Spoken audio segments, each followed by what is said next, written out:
Welcome to the Be Ruthless Show, where we have the conversations that other people don't, the conversations that other people won't. I'm your host, Sam Ruth, and I'm ready to make a lot of noise and disrupt things, ruthlessly. Thanks for being here today. Now let's get to it.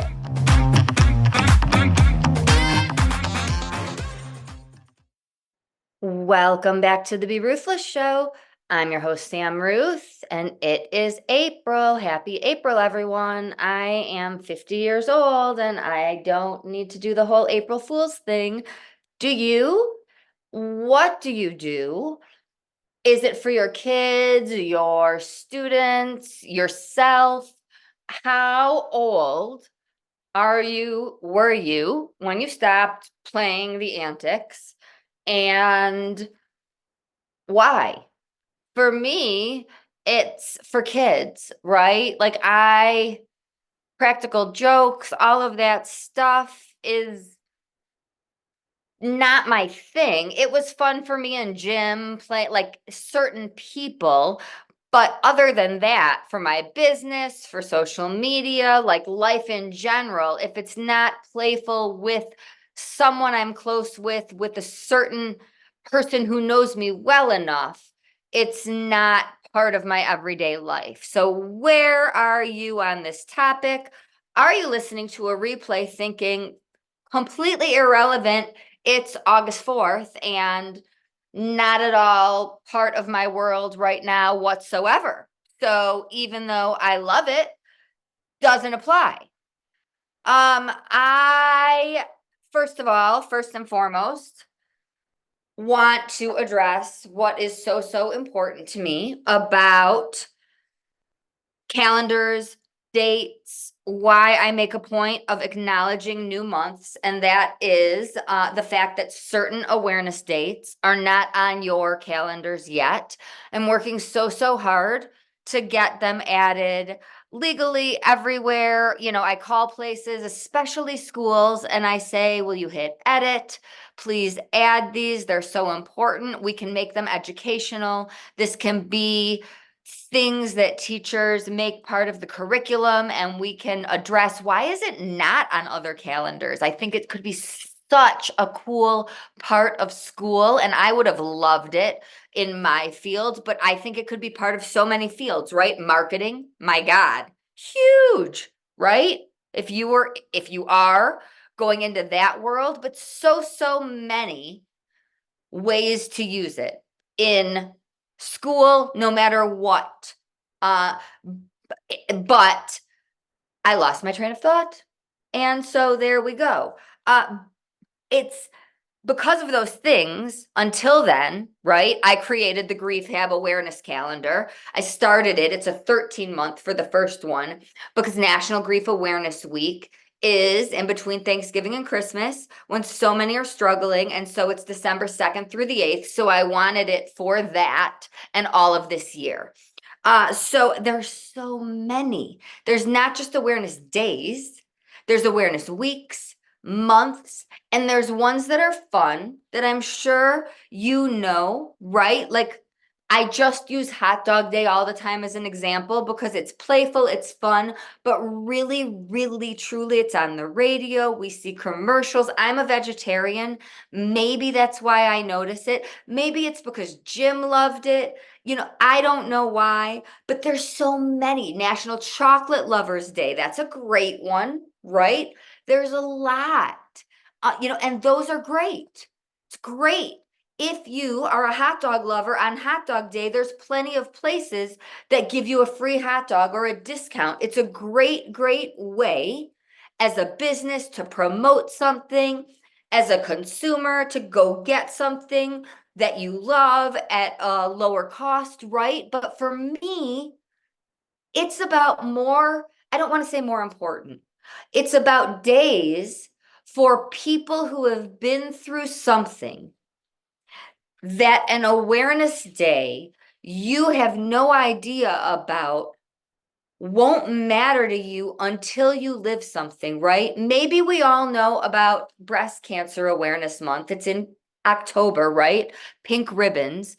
It's important to many people in this world because it's pretty prevalent. And it's affected a lot of people, and a lot of people do walks and donate money, and athletes and campaigns and news platforms donate and make the entire month a way to put a pink ribbon on something, even, things that you buy at the grocery store, your favorite beverage, or you will see a pink ribbon, and part of what you just bought, your $1.59 whatever, part of that purchase goes to breast cancer awareness, right? Well, there are a lot of other awareness days affecting a lot of other people who have been through things, with many other athletes and people doing just as much, that you don't know about, and you won't know about until you've been through it. Mental illness, grief. So I'm just going to talk about April and some of the things, and I will use all month, right, to address them. Today is Medication Safety Week. Now, have you ever taken medication the wrong way? Have you ever taken a medication and had a bad reaction? Have you ever taken a medication and found out you were allergic to it? Why is there an entire week devoted to medication safety? There are people out there who lovingly will say, I get migraines. Oh my God, you're having a migraine. This works for me. I don't want you to suffer. I want you to get some relief, right? We mean well. And so people will lovingly share a medication without being a doctor or a pharmacist and knowing the rest of the equation. We fill out how many forms when we go to the doctor that ask things that might seem boring or irrelevant to you, but they're not, right? Medications interact with each other.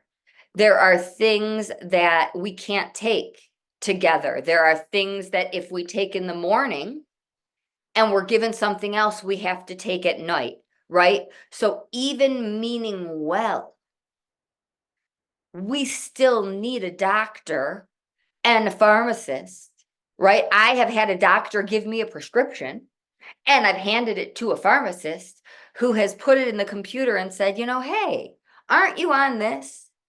Did your doctor talk to you about this? There are side effects, and there are things that cross and interact. And so there's an entire week devoted to this. Why? It's not just so that we look at it on a calendar. It's so that people talk about things like this. What happens if someone says, here, you have a headache, please take this? I want my nieces at the ages of 11 and 14 to know this, because we all get headaches, we all get stomach aches, and someone might, meaning well, hand them something, and they're gonna know to call me, mom, dad, go to the nurse, and ask these questions, right? Not because anyone is trying to hurt them, but it could unintentionally hurt them, right? That's just April 1st. That's just one example, right? April's Counseling Awareness Month. That's part of what I will get into, right? I've been talking now for how long, and I haven't even gotten into what I want to talk about today, because that's how passionate I am about this. When I couldn't get even just, this all began with National Grief Awareness Day and National Grief Awareness Week. Just two awareness, a day in a week, that I was bopping about Colorado, going to other people in my field, in the world, professionals, saying, let's connect, let's collaborate, let's do something on these days, on these weeks. Let's do an event. Let's put something together. And they didn't even know they existed.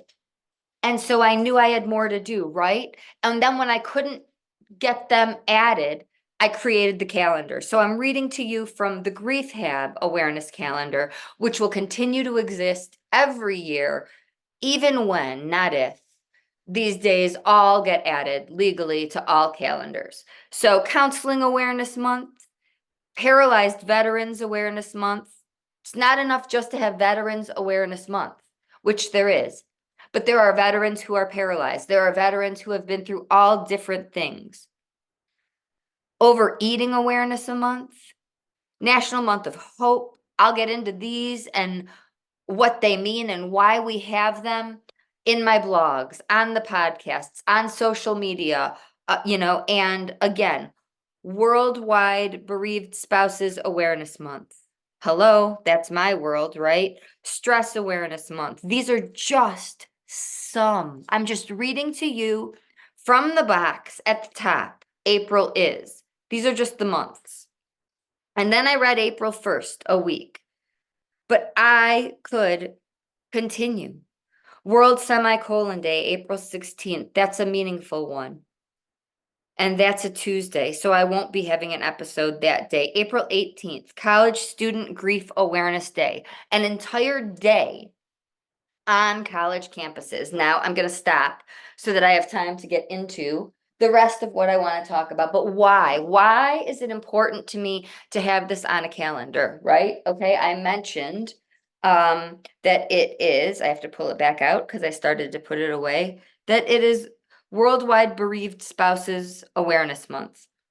If you had this calendar on your wall and you know me, right? Now, you know that I miss Jim all day, every day, right?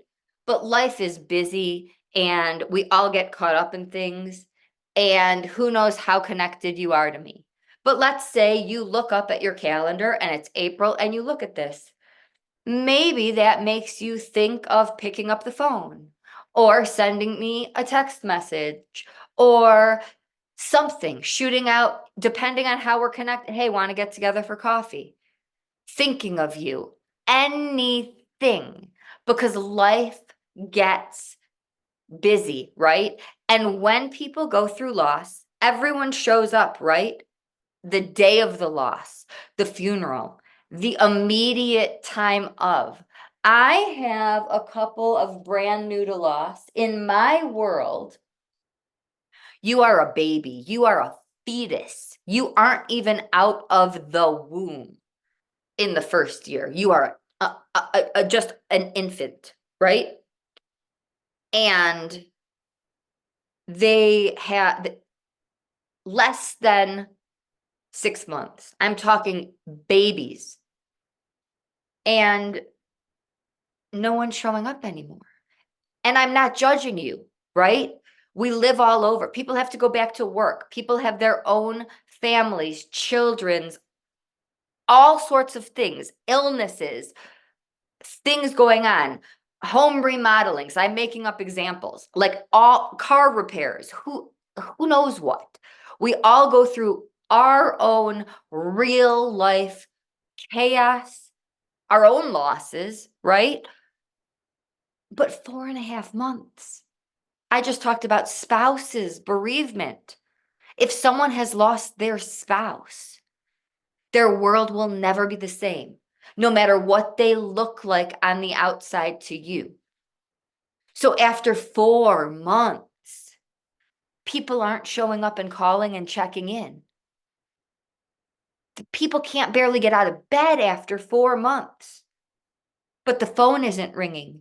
People aren't showing up or checking in, and they're saying to me, why doesn't anybody care? Did I do anything wrong? Do they love me? What happened? No, nothing happened. We didn't do anything wrong.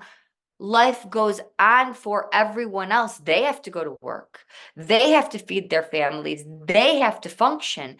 They don't understand that our world's shattered. But if this calendar was hanging on the wall, it might be a reminder as they look at their calendar and see it at 11:40, they have to rush off to their meeting to pick up their kids at soccer. It might also remind them, as they just finished Easter, that you might not be able to get out of bed. And it's Bereaved Spouses Month, right? This is why it matters, and I'm so passionate. So that's my spiel. And these are the things. This is why it matters. And you just never know. People look completely okay. One person could be going from your meeting to radiation treatment and just not choose to be telling you about it. Someone else could have had a major loss 4 months ago, right? We bear the burden and the responsibility of choosing whether or not we want to share that information with you. I share it with the world. I have since I lost Jim. I, number one, love talking about him, will never stop. It's how I keep him with me. It's how I just love him and I don't ever want to stop. There's 100 reasons. Other people struggle and worry about, is it going to make you uncomfortable? Number one, I don't care. It's how I get through it. If it makes you uncomfortable, that's your issue, the world's issue, not mine. It's how we heal, right? There's so many things that go along with that, but other people are not as bold, do worry more about pleasing others than taking care of themselves, right? It's just, there's so many things. So most people don't put it out there, or it takes a lot of work and a lot of healing until they get there, right? So if you're not bringing it up and they want to, it's invisible. How do you know? Now, I say this all the time playfully, but I'm not joking. I would happily wear a badge, a sash. You could paint me neon, something to let you know I'm a widow. I lost my husband, not because I feel broken anymore. I did for a long, long time, but because my struggles are invisible. I also have anxiety. My struggles are invisible. My anxiety is much, much more under control. However, when it acts up, it's still invisible. Even when I feel like it's completely neon and raging for the world to see, right? So the things that feel impossible to us are invisible and up to us to share. I'm okay with that. Others struggle until the world is comfortable saying, can I ask, can we have this conversation, right? Those on the other end struggle knowing what to say and how to ask. Those in the position of pain struggle bringing it up, right? So unless you are a speaker, you've been through a lot of work and healing, you're bold, you're outspoken, it's a touchy subject. So paint me neon. Therefore, you would know. Some are offended by that, right? So what do we do? How do we bridge the gap? That's why there's people like me doing this work to help get there, to navigate. If you are someone saying, gosh, what if there are people in my world who have been through something? There could be somebody who is, how many things in this world are invisible? Let's just talk about that. I'm mentioning physical things, right? There are medical things that are invisible. There are emotional things that are invisible. There are so many that I'm not thinking of. Mention them in the comments. Please share. But there are just so many topics. Pick a topic.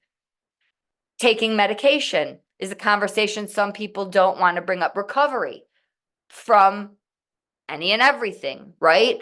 I have people with scars from any and everything, right? Burns, surgery. There's so many topics that are invisible, but most of them, the invisible topics, by them I mean, are uncomfortable. So coming back to this, April, here we are again. April makes me think about like two things. Family, Passover, always does. Even when I lived in Michigan, I'm across the country in Colorado. So for 10 plus years, this is the 10th year, right? Or is it going on 11th? That I am here and they're there. Some years I've been back for the holiday, some years I've not. How do I deal with it? Some years it was like sitting, holding Jim's hand, calling, crying, even while we were at festivals, right? I remember being at his favorite festival. It was Rosh Hashanah, then not Passover. But what do you do when you are in an amazing place, but you're not with people who you care about, whether they are still on this earth or not, right? So April makes me think about family, loved ones that are here and not here, right? Jim every day of the year. But it also makes me think about the draft. The draft is same week during Passover this year. And that means to me, like that's the beginning of football season. Granted, there aren't actual games. It's not, the schedule isn't even announced, right? But it's the beginning, right? They're going to be talking about it. There's more football on Sports Center. Like it's back. It's back, right? That's the end of winter to me, the beginning of football. Football is an actual season in my world.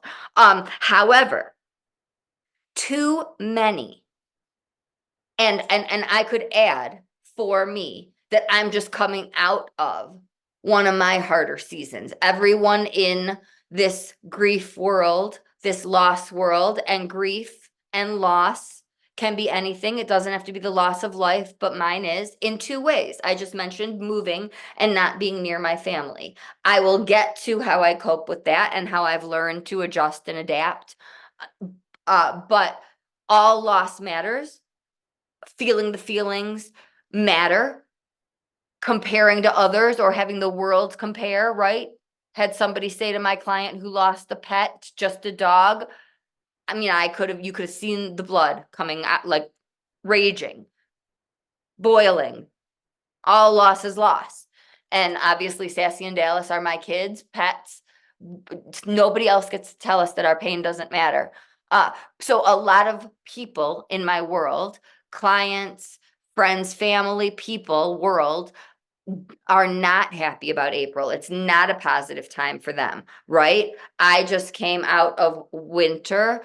It's a harder season for me, even though I love football. I love summer and going into fall, but August is my wedding anniversary. Still a good time of year for me. Beginning of September is Jim's birthday. And then we go into Jewish holidays, which even though he's not Jewish, like going to Michigan without him, I used to, living in Michigan without him was one thing. Moving to Colorado and then staying at my, family's without him. Haven't done that, right? So that's a thing. And then we go into, Thanksgiving. It's when we got engaged, our favorite holiday separately and together. Christmas, holidays, difficult time of year, and anniversary of losing him, right? So that's my difficult stretch. A lot of people I know, it's their current difficult stretch right now. It is also for, if we think of teachers and principals, if we want to look into that world, it's like prom and graduation season, which means that if you look into my professional world, if we look at the mental health world, it's about to be busy, right? This is the world of coming back after certain weekends, clients who would be breaking curfew or getting into trouble after prom. In my high school world days, that was always Memorial Day weekend. So after Memorial Day, that Tuesday was one of my busiest days of the year. In Colorado, it's different. School gets out way earlier here, so that busy day has switched and shifted. But Depending on what world you live in, you might not recognize that what's a happy, fun season to you. Hairdressers love prom season. Principals, maybe not so much. It might be fun, but there's also a lot of trouble. People sneaking alcohol in. In this world we're living in now, it's more than alcohol. And so what does that mean? And how do we deal with that? And so before we get to that, I also want to talk about what we don't talk about. The world just acts like that's the happiest time of year. And I didn't even go into other professions. But it is not only roses and rainbows. There are people struggling. There are people who are nervous about graduating and going off to college. And that's okay. It's a major life transition. And this connects to the grief world because grief is about, it's connected to change and transition and learning how to adapt and deal with that. And we're not taught. And whether it's going from elementary school to middle school to high school to college, we need to be taught that. Yes, I don't know what it's like completely now everywhere, but I got one weekend. I went one weekend to an orientation at University of Michigan, which is a massive school, over 30,000, probably now 35 undergrad. Then you add in grad school on a campus that's huge. I did not have anxiety about the size or number of people. Lots of people do. How am I going to get to class? What if what do I do in a class with, you're going from 30 people to hundreds. You're going from teachers knowing your name and calling your parents, or in this day and age, emailing or messaging, whatever the computer system does, to them not even caring if you don't show up.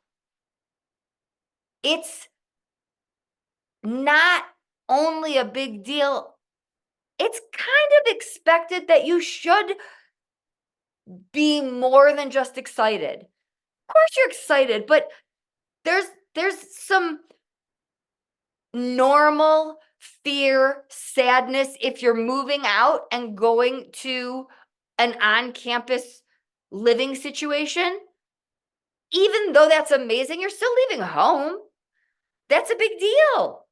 Whether you get along with your parents or not, that's a big deal, right? We need to address these things. Moving out for the first time, even if it's not college, is an adjustment. So acting like prom is a positive only experience. Graduation is a positive only experience. College is a positive only experience is ignorant. It is wrong of us to leave out the other emotions because we cannot have only one or positive emotions, and there aren't negative emotions. I shouldn't say it that way. To have only a certain spectrum of emotions. We have the full range. And we can't leave out certain populations of people. What about the people not going away to school? What about the people who are emotional that they're not there yet?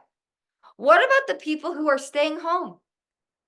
What about the people who are staying home, period, who just don't want to go away to school? It's not their thing. Can we celebrate that? Can we celebrate the fact that you know that and you know who you are? It's not for everyone. Congratulations. Congratulations for not doing something that's not for you and having a negative experience. How about that? Why do we have to pretend it's for everyone? And can we talk about the people who need to have some time in a familiar environment before the transition? There are plenty of people who need to go to a community college or move out locally and then transfer in order to learn what it's like to be successful. Hello, healthy decisions. Can we address these options? Life does not only look like we go to high school and then we move out, go to a university and get married